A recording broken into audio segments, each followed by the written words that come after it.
Well, I'm blown away, I have to say. Just coming up a year of this channel being on YouTube, and we've just hit nearly 10,100 subscribers. I don't want to call you mad, but gluttons for punishment, maybe.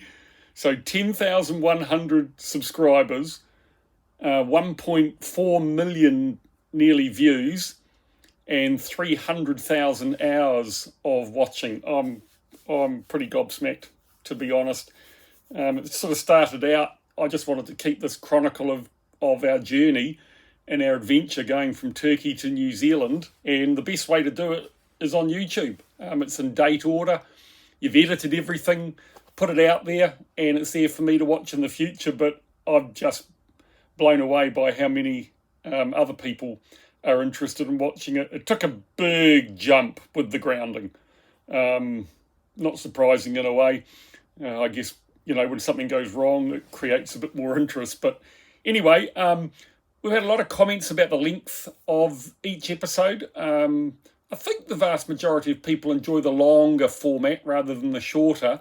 And look, the reason it's longer is I want to leave as much detail in there as possible, because when I go back to it in the future, I really do want to relive it and remember a lot of the things that happened. So sometimes in there, perhaps the footage just goes on a little bit, particularly when I'm coming into a bay, or in this video going into the dry dock.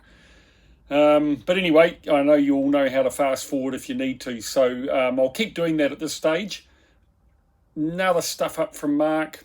I dinged the back of the boat on this. It's 3 little scratches in the gel coat now. I get so angry with myself when I do that, but you could say slow down. I don't know. I don't know why it happens. But anyway, just a wee ding there. I'll sort that gel coat out and we'll be on our way again. Anyway, hope you enjoy this episode. Thanks for watching.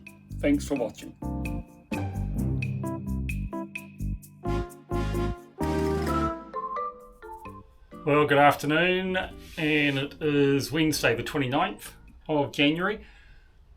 Weather's starting to improve considerably, so I'm about to move off the marina to anchor just outside the marina before I have the boat hauled out, and then obviously start heading north again along the coast to the northern coast of Spain.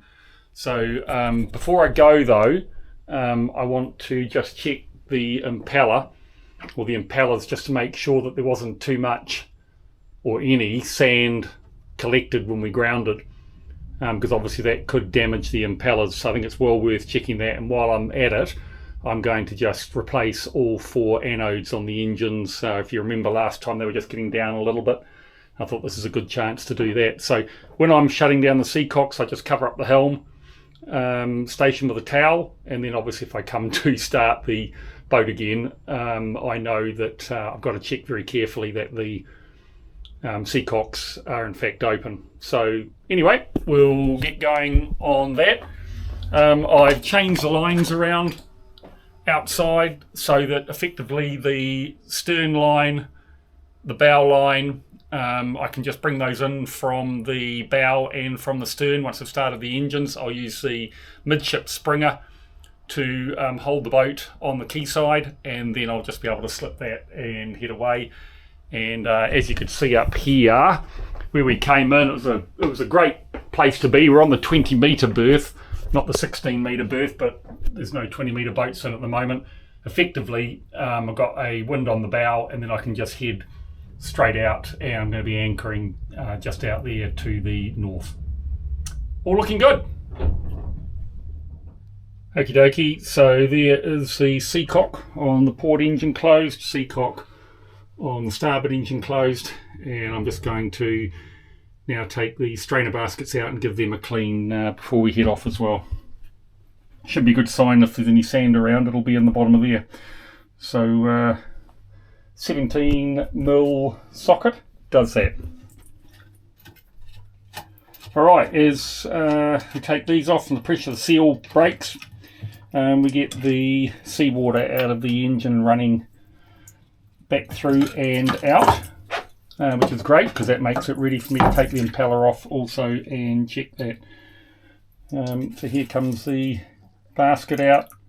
And as you can see in the basket, there's very little in there. So I'll just give that a good clean out, and then we'll put this side back together again after I've done the impeller. Alright, so that's the starboard side all done. Not much rubbish in there at all, no sign of sand, but that could have well have been washed through into the impeller. I've also taken the time just to tighten up all the pipe clips that are... Alright, there's the seawater pump. I've taken out the drain, and obviously no water came out because it had all drained out when I did the strainer. And now I'm just taking the plate off the impeller, or the impeller cover off, and very nicely a 13mm spanner fits beautifully. So that is great. For once, a metric fits something on a John Deere. Anyway, we'll take that off and then we'll show you and we'll see how things go. A little bit of water coming out there. Must have been just sitting in there. Righto, there's 2 bolts out. Alright, so there you go. I mean, that's great news. There's no sign of any sand or anything in there. So again, I've been extremely lucky. I'm just going to put the light in there and put the camera. I'll get some light in there and then I can look at it on video with a bit more detail. Anyway, that's good news. So I can put the impeller cover back on now and feel confident that we don't have a damaged impeller in the water pump. That's fantastic news. That makes me very happy indeed. Another close shave. Anyway, on to the anodes. Anyway, just a little bit of 101 on how the seawater pump works. So just down here below is the inlet for the seawater, and then you can see how the pump itself has a cam on the right hand side, or on the starboard side as you face forward looking at it. Just there. Alright, that's the cam.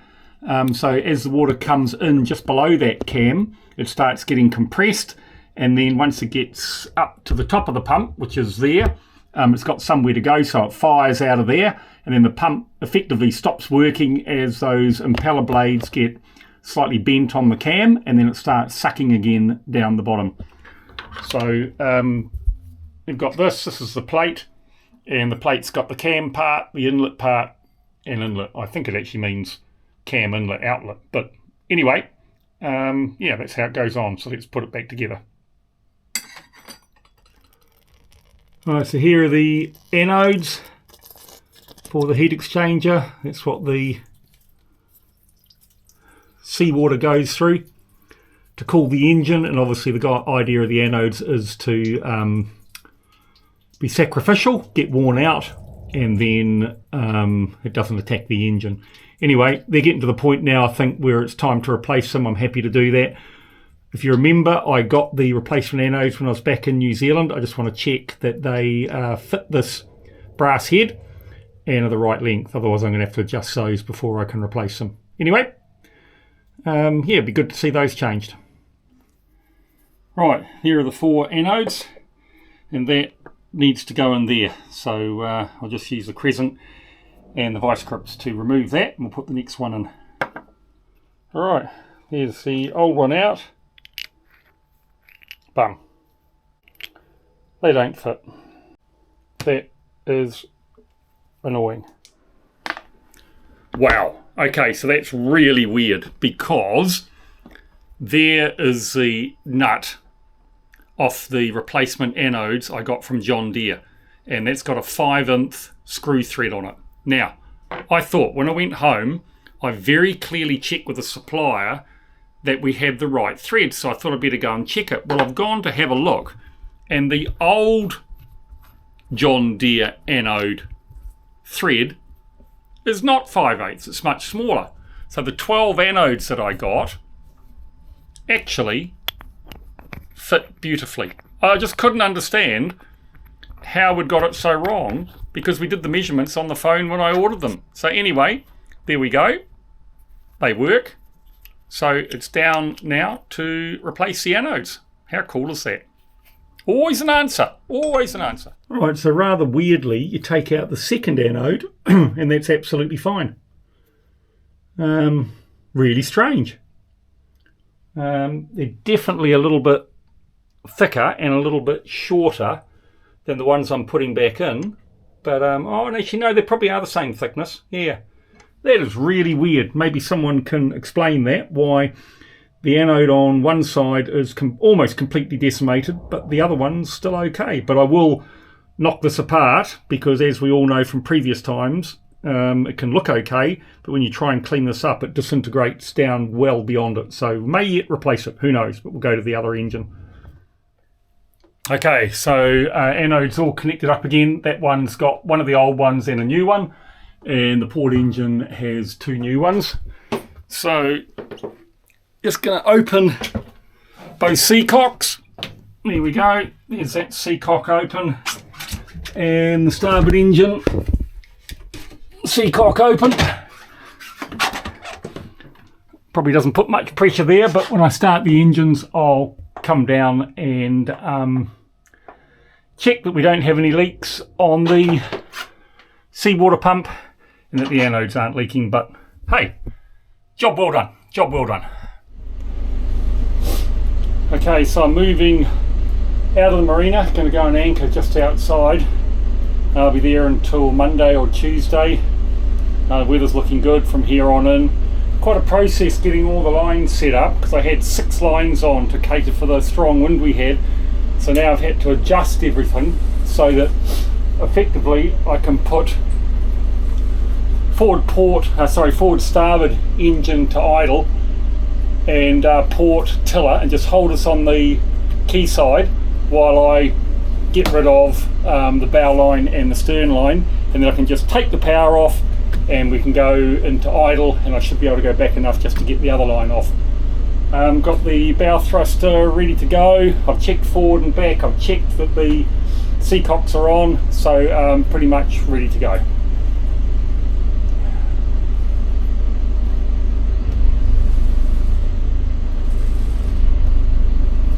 Alright, let's see what that's doing.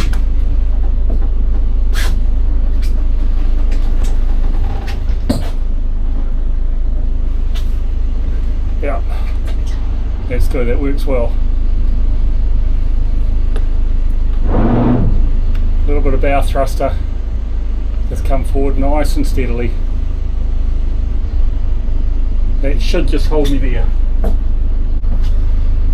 Okay, stern line's off and bow line are off, so now I'm just going to come into idle, and I've just got the midship springer just around the cleat. I'll be able to flick it over and we can get away pretty quick.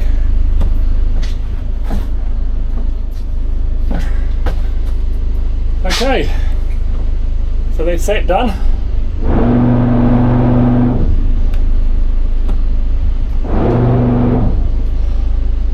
Wasn't as easy as I thought because it kept getting attached to the cleat on the deck, but I managed to get it off. The pier, there it is there, look, and heading out of the harbour to take up anchorage. Right, I've got the line at the front ready to go for the snubber and the vibration plate off the anchor, and I'm going to go to effectively about 20-30 metres maybe just out from where we anchored last time out here 5 days ago, because it was a fantastic spot, just a wee bit close to the shore. So everything's looking good, temperatures are good on the engines, oil pressure's good, we're charging, yeah, we're 100%, so that's great, we're all looking good. Alright, so we're going to be into a fairly strong wind, so just get ourselves to the point where we're almost 0 ground speed, and probably going to be in about 10 metres of water, and then we'll drop the anchor, keep ourselves as steady as we can, and then just let the wind blow us back because it's about 12 knots, so that should work quite nicely. I'll get myself settled there for the night, having bangers and mash tonight, and then tomorrow I just want to do an oil change on the transmission in the tender, and then we'll get the tender off. This time I am going to do a figure 8 knot and feed it back through it. Apparently bowline not that good when you're just bouncing up and down. It needs to be under tension and easy to undo. So there you go, learn stuff all the time, eh? Alright, just coming up to the spot. I'm just going to move a little bit out here to starboard. There you go, there's the spot from the other day. I'm just going to come out here to 10 metres. That's at low tide, so it's possibly going to be about 12 now. So I'll just take the power off, come a wee bit over to starboard. I can afford to go just a tinsy bit further along. There you go, that's 12 metres there. No easterlies forecast, so no issues there. We're a little bit past because we're anchoring the other side this time, aren't we? Last time it was a southerly. Here we go, just coming into reverse. Just going to put that rudder to central, 0.62. I'm going to get the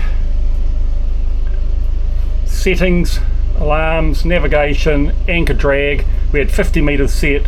We're going to put on, that's good as gold. I can just bring it round a bit. 0.15, and out we go with the anchor. Right, we'll go back, 0.09, just a wincy bit of forward power because we've got a headwind. We don't want it to push us back too far. Bow around just a little bit, keeping us into the wind. Now I've got a 50 metre drag circle, 12 metres at high tide, so we're going to come out to that. Right, I think we're on the bottom there, so I'm just going to start idle reverse. Just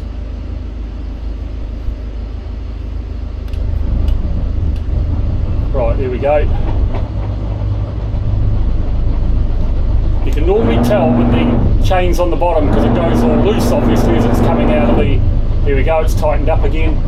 Okay, we'll go 0, we're going back at 0.9, keep feeding it out.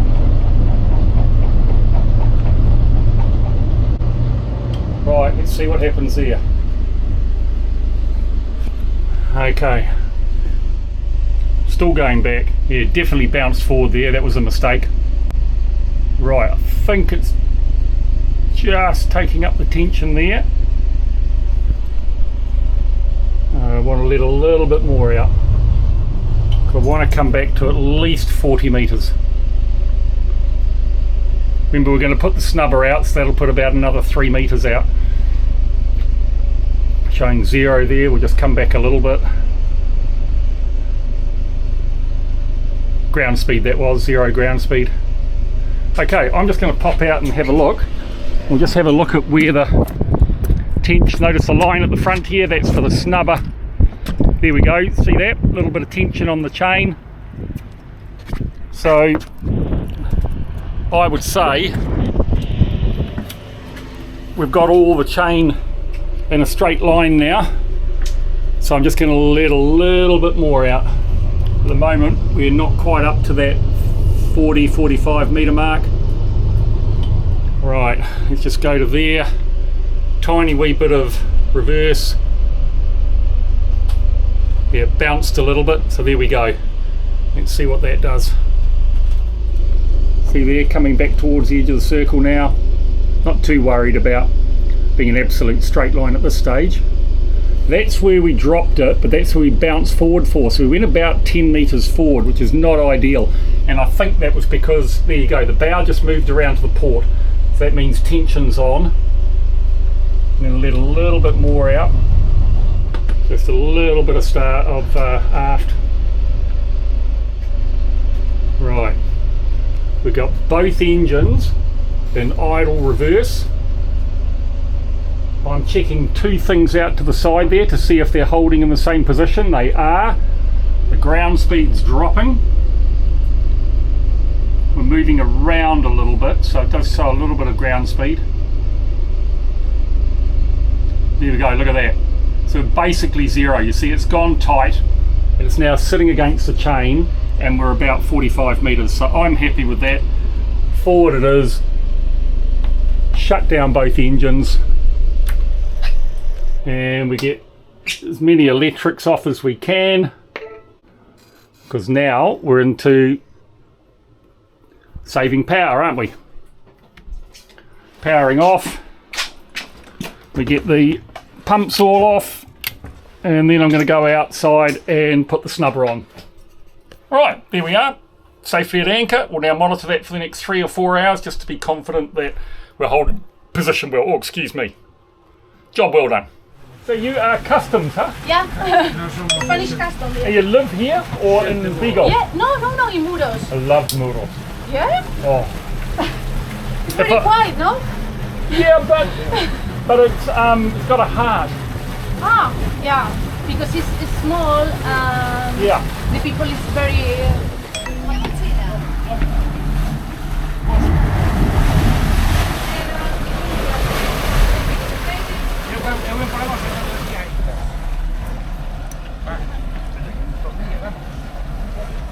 Ciao.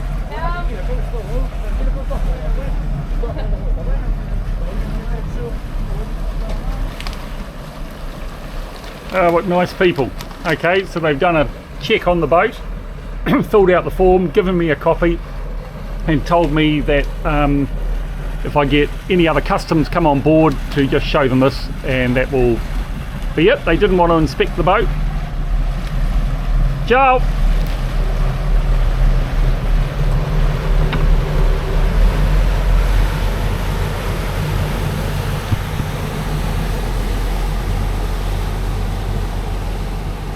Oh, really nice people. Well, this is very exciting. I've been invited today to go sailing with my friends from España. So Fran over here and Louis, the owner of the boat, he's just heading off. And you'll note, water's flat calm, no wind, but we're going to go out anyway. We've got empanada, empanada for lunch, and we're going to head off and go and anchor somewhere, and then if the wind comes up we're going to go sailing. Very exciting. And it's a Juno 41 foot or 13 meter sailing boat. Beautiful boat, beautiful boat. That is like a yeah, this is the climbing system, the climbers, the system for to loop the ropes. When you make the rappel in a cliff, you must be thrown the rope and no possible to take twist the rope because maybe very dangerous, half a knot in the middle of the rope, and this is the way for to loop the mountain system for the sailing people. Basta. Buenos dias. Buenos dias. Good morning. How are you doing? I'm good. I'm good. Oh my goodness. Wow. Crazy, huh? navigation with rough weather means very thirsty. I bet. But scary. ¿Cómo se vino aquí? Por some reason. Well, no lo sé. Ah. I don't know. Maybe is that the reason why? So all these boats along here are just for that mussel farm. Exactly. Yeah. Big money, huh? Yeah. Money, plenty money. I mean, that's a lot of boats. A lot of boats. Name is Bateiro. This is the name of the boat. Bateiro. You know what? Maybe 1 million euros per year. Yeah. Only one platform. The business. It's good business, really. 1 million euros earns. Yeah. Un competidor.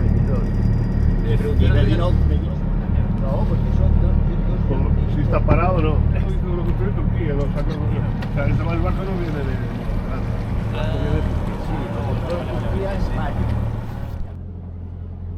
Just coming to this beautiful bay, about 3-4 nautical miles from Muros. Very, very busy in the summer apparently.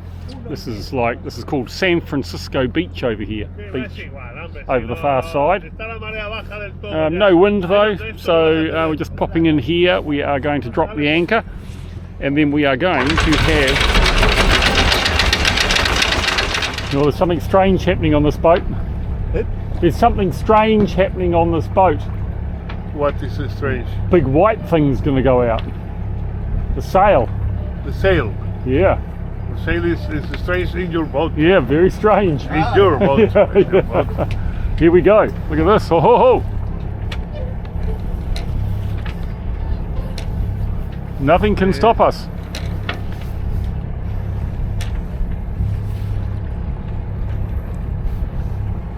What do we have? 4 knots, huh? 5 knots. 4 point something. We're under sail. No, es un Génova. We're motor sailing. Génovas tienen que pasar We're motor sailing, el yeah. palo a la popa, el puente. Okay, so we've got was a bit of a debate as to whether it was a genoa or a jib, but we've decided it's a jib. It's up, and we're now pointing up into the wind, doing 1.4 knots. I have asked the question why it is we want to go that way, but we're pointing that way. So I'm sort of at this stage of the powerboat a little bit confused as to just how exactly we fulfill the task pointing in the wrong direction. But anyway, I got outvoted on that, so now we're going to get really carried away, and with all of 6.4 knots, huh, of wind. The wind. Yeah, we've got 6.5 knots now, so we're taking the bold step. We're going to raise the main. So that's another sail. So we're going to have the jib out and the main out. Are you ready, Kiki? Kike. Kike, Yeah, are you ready? For who? For him? For what? For him? For the main to go up. For the main up. Yeah, main up.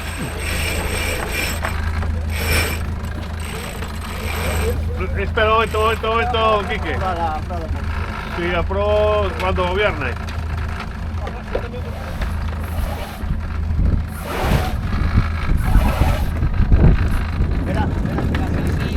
Espera, que ya va. We have lots of communicating going on here. Estamos escuchando, Rafa. Sí, ¿qué? No, tú no cobres más de momento. Oh, yeah. Te va a poner bien la cosa. Ahora.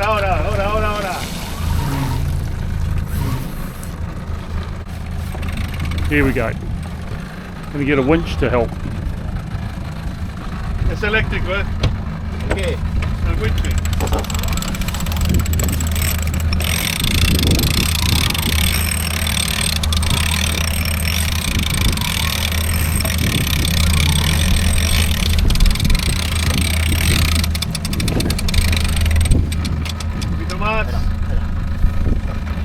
Un poquito más.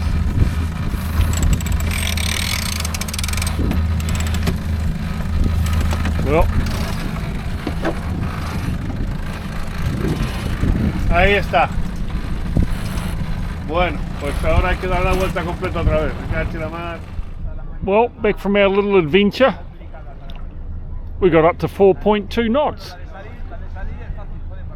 And that was from about 6 knots of wind. On a little bit of a reach, just coming back in here. Now just going to the marina in Muros. Awanui NZ still parked over there. And the tender floating nicely, that's always a good sign. I suspect we're going to the bar. Anyway, back into the marina. It's been a fun day. A little bit cold. Not sure sailing's for me. I think motorboating. Bit more fat on me, I might be alright. Be a lot of time spent outside. A lot of lines to look after, a lot of tidying up.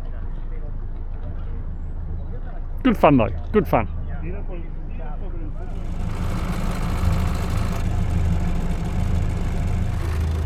three famous Spanish men from Muros and Coruña.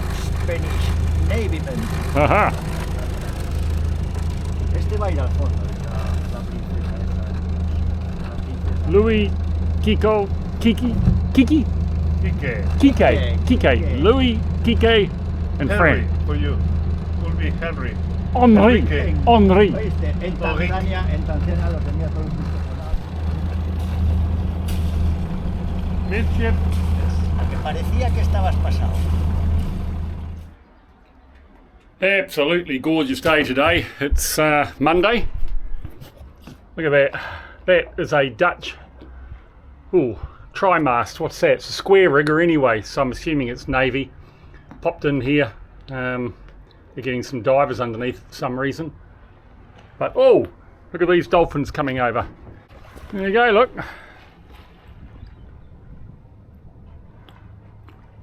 Oh, there's more of them over here as well.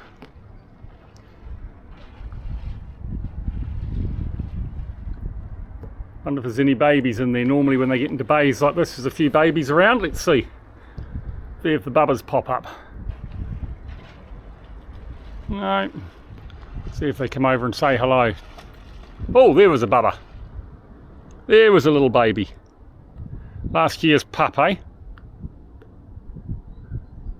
Anyway, they're probably going into the marina because there's quite a few schools of fish in there. So they're already in there, I suspect. They go in there. Anyway, it's a gorgeous, gorgeous day. So my plan today is I've decided I'm not happy with all the stuff that's in the lazarette.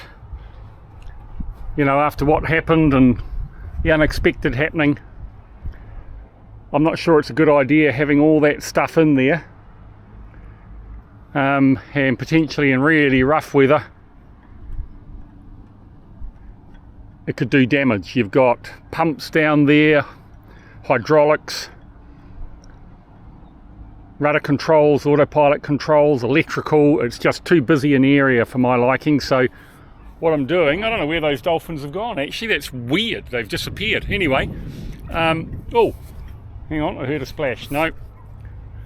Wish I could talk to them. They could go and find something I've lost. But anyway, we'll talk about that later. Yeah, so upstairs, I'm going to go and clean out all the lockers, give them a wash, give the lazarette a wash too once it's emptied out, and reorganise everything so that the vast majority of stuff's up on the top deck. I think that's the best place for everything.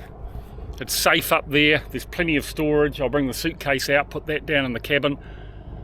But yeah, at the end of the day, I don't think the lazarette is the place for all that stuff. Anyway, as you can see, absolutely beautiful day in Muros. I really like Muros. Would have been a fantastic place to spend a whole winter, and then on the right day you just poddle out there for a wee trip, or go up to the bay up north and see Finisterre, or go into one of the other many little fjords that are here. So yep, busy day out there today. They're off doing their mussel farming. Tide's right out, about to turn and come back in. Gorgeous, gorgeous day. Oh, anyway, I'll take you and show you all the stuff that was in the lazarette. So what I think I'm going to do is the only things that are going to be in the lazarette are going to be the shore power for the boat and for the HVAC system. I'm happy to put that in there, but that's all, and I'm just going to see if I can find a way to secure it. Anyway, all this stuff has to find a new home, so that's today's job. Well, there you go.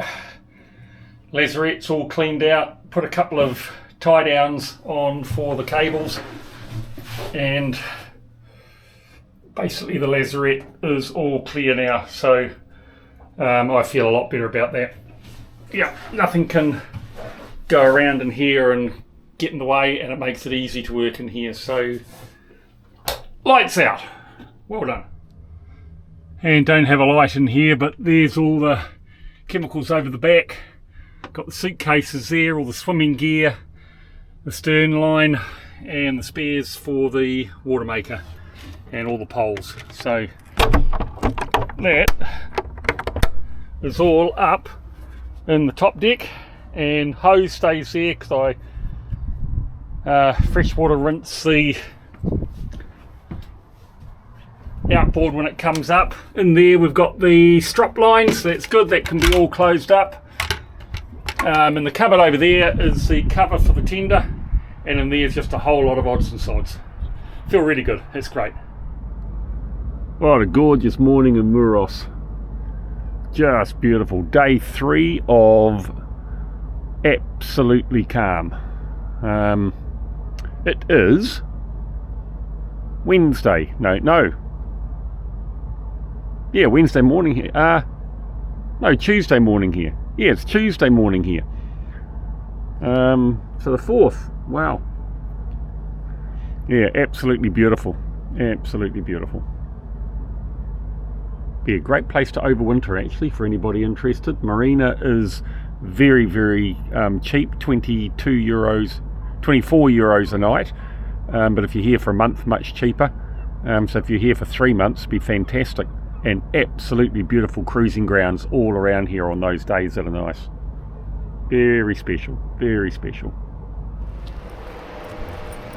Rightio, so it is Tuesday and looks like today is fine, tomorrow's fine, possibility of rain on Thursday and Friday, so probably going to take the boat out of the water this afternoon, so we'll get that all recorded for you. And the spurs arrived, the line cutters, this morning. Beautiful pieces they are, lovely stainless steel, but we got to tap 3 lugs into the strut for the stator part of the spurs. So we found a local guy that can come and do that. I mean, I could buy the tapping kit, but look, I've never done that sort of thing before. There's 6 screws to go in, so I think it's best that we get a professional to do that. You kind of get one go at it. Yeah, so the spurs have to go on. As soon as the boat's out, I'll water blast it. A couple of hours work probably. It's a lovely big water blasting machine. And then tomorrow, mask up and put the anti-foul on, get the spurs on, and in theory tomorrow afternoon it could go back in the water, but that might be being a bit optimistic, I think. So anyway, I'm going to go for a wander right round the bay. I haven't been around there yet for the next hour or so, and then come back and we'll see if it's time to get the boat in. We're going to talk to Monchol. Monchol is the guy that takes the boat out, and if he's happy to do it this afternoon, yeah, we'll take it out, and hopefully by Friday I could be all ready. Weekend off. Gary arrives Monday. If the weather's okay, we'll look at heading off Monday, maybe Tuesday, get Gary settled into the boat first. But yeah, it's all good. Feel like we're making progress.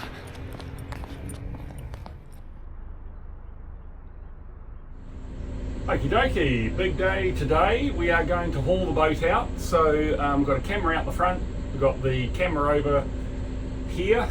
We're just going to move forward a tinsy bit, start bringing the anchor up. We're pretty much near the centre of the circle, so it should be a fairly easy lift.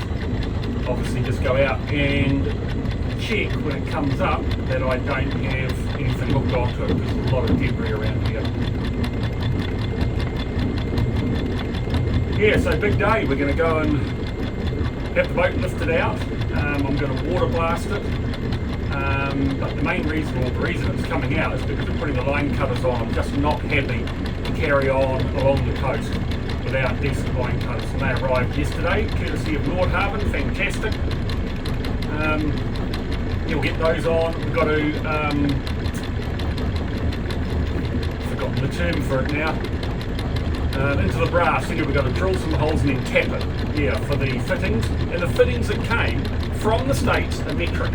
How good is that? They were sending it to the States, so they sent metric. That's pretty bloody good.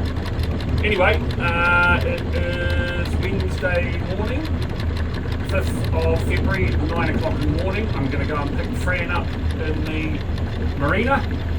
So a little manoeuvre to get onto the dock there, and then we'll be off to the haul out. Oh, there we go, a little bit of grunt. Tries to lift out of the mud. It's off the bottom now. Now, someone suggested don't pulse the windlass motor like that, and why the reason I do it is because I've noticed when the anchor comes up a bit, it tends to swing a bit if you don't do it slowly. Anyway, I'm going to go out and finish off at the front.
Alright, so that was pretty interesting. There was a metal can on it. Obviously a whole lot of mud, that's not surprising. Got a bit of temperature coming on there in the engines, and also a whole lot of cloth wrapped around it. So one of the things I'm going to do while we've got the boat out is take the entire chain out. I'm going to caliper the front links just to check on what their size is now compared to the links in the locker that we haven't used, just to see if there's been any stretch with all the anchoring that we've done. If there has been, then I'll swap it round. I'll put what's in the locker out there and the other one back in the... Oh yep, there's Fran there waiting for me.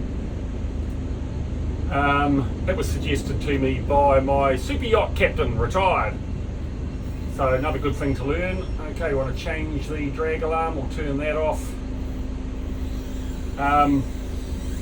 Put the bow thrusters on. Right, into the marina we go. Yeah, we'll check that, and then I'm going to do a measure from the bowsprit down to the water.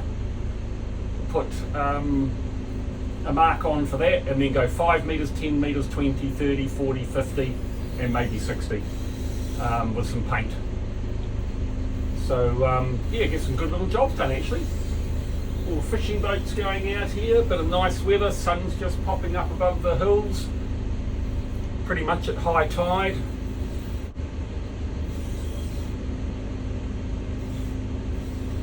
Yeah, it's going to be a big day. A little bit of trepidation, entering a shallow area, yeah, that kind of makes sense. Potential hazards, that kind of makes sense. Man, the minute the weather finds up, these guys are out fishing, eh? Quite a few commercial guys in very small boats, so whether they're just out there getting for the local restaurants, I don't know, but there is an area over by the shipyard where they come in, and there's a whole lot of stores along there, and I think they basically sell what they catch to the local distributor, and of course he makes his markup and they move it on. Anyway, here we come. That was where I was for 5 nights, on that pier over there. It's going to go a little bit wider than usual, just see if I can tuck in a wee bit closer without having to reverse onto the pier, and we'll get Fran onto the boat. Lovely morning like this, normally you can get right side on, you don't need any lines on.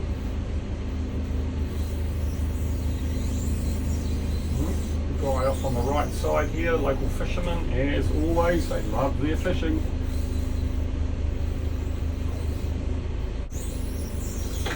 So come around to the port there.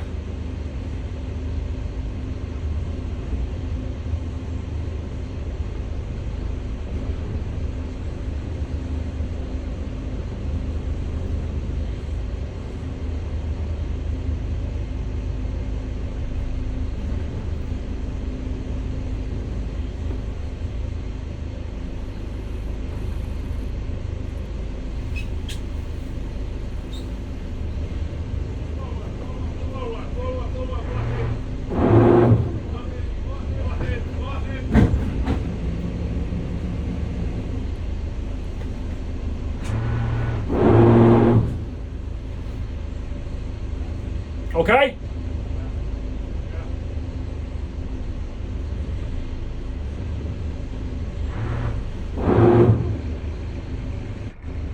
Good morning. Any damage? What to? The boat or the pier? Gel coat? Oh. Gel coat? Yeah. Wasn't quick enough. Stopping. Sorry.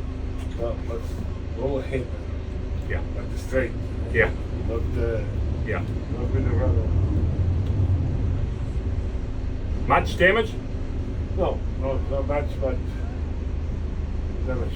Now I've got 3 to do. You know, I did wrong. I had the tiller to port. I should have been straight. Yeah. So when I put to go forward, we learn, eh? I saw. We learn.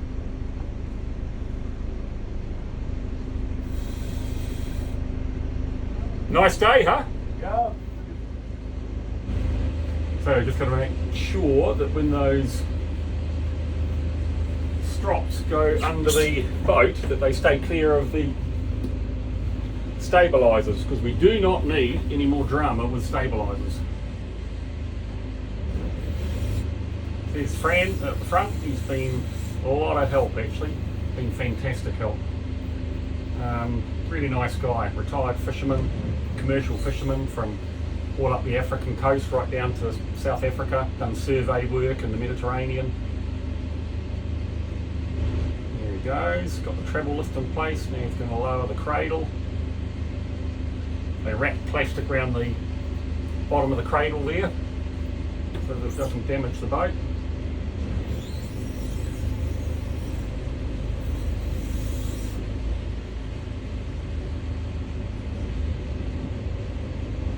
Nice and straight. Fran giving the instructions there. Just take the bow thruster off. Put it back on again.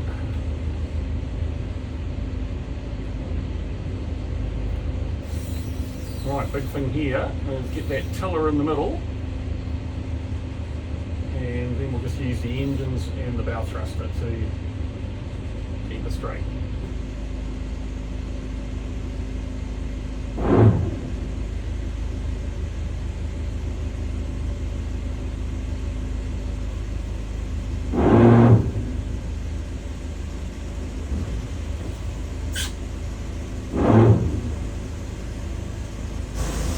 Cuidado ahí.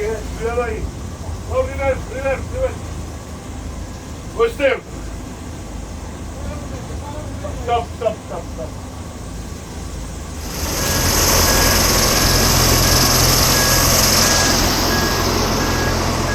Here we come.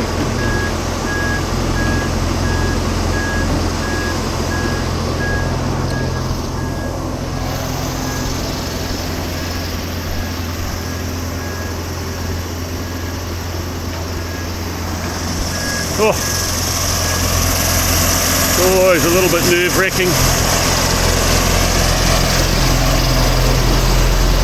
I'd probably rather be off the boat, but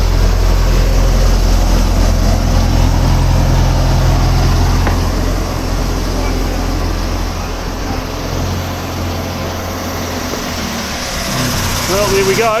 Woohoo! Okay? No?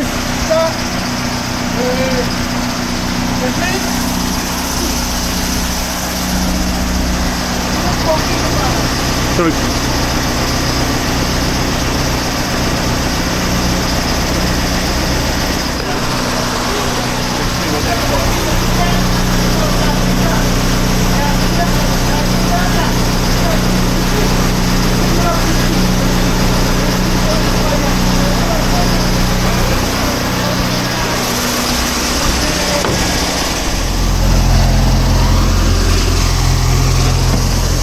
okie dokie, we are going back in the water because Moncho has worked out that he needs to have the crane around the other way, otherwise he's not going to be able to get out past the boat once he's put us on our chocks. We've got another boat coming out this afternoon.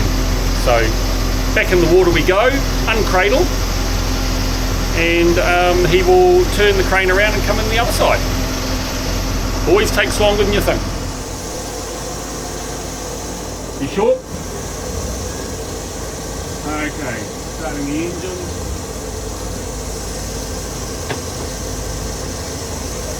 And we're going to have to back out and then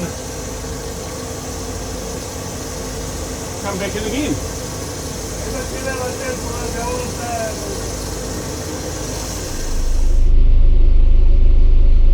Alright, we're just waiting here while he repositions the travel lift.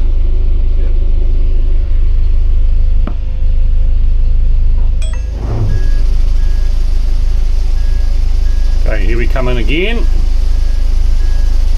This time with the crane turned around. Okay, so that took about a quarter of the time of the last time. Got everything positioned pretty well, and we're about to lift up. Engines are shut down. Okay.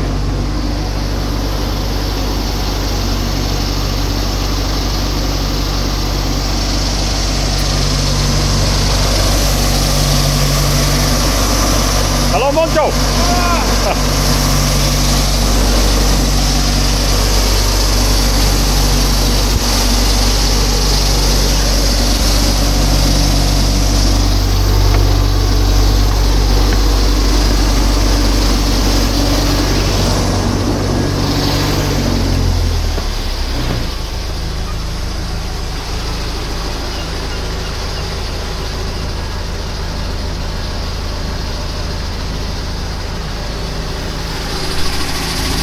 Yeah, Moncho just wants to go and check everything just to make sure it's all good. Okay, Moncho? Okay. Yep, Moncho's happy. Moncho's happy, Mark is happy.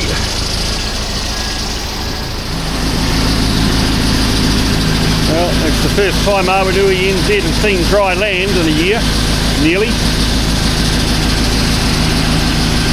And apparently there is 18 tonne being held on that rear strop and 16 tonne on the front. So as advertised, Awanui NZ is 34 tonnes.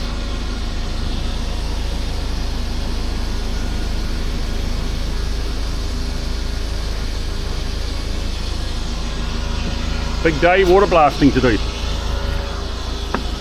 Hola! Here's the man that's going to tap out the screws for me into the rear struts.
Pretty good.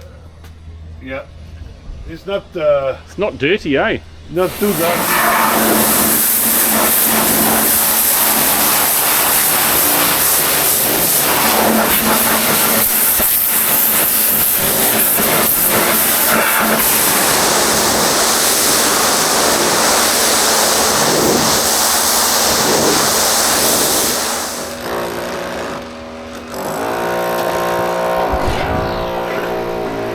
Okay, so it was about 2 hours worth.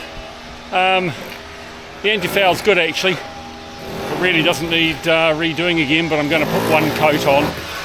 A few barnacles and that, I'll just go around and scrape those off, but yeah, it's all looking pretty good to be honest. So that's the water blasting done. I'll go around and scrape the barnacles off, and then we'll look at putting the line cutters on. Good progress. We'll let it dry, tape it up, and put a coat on tomorrow.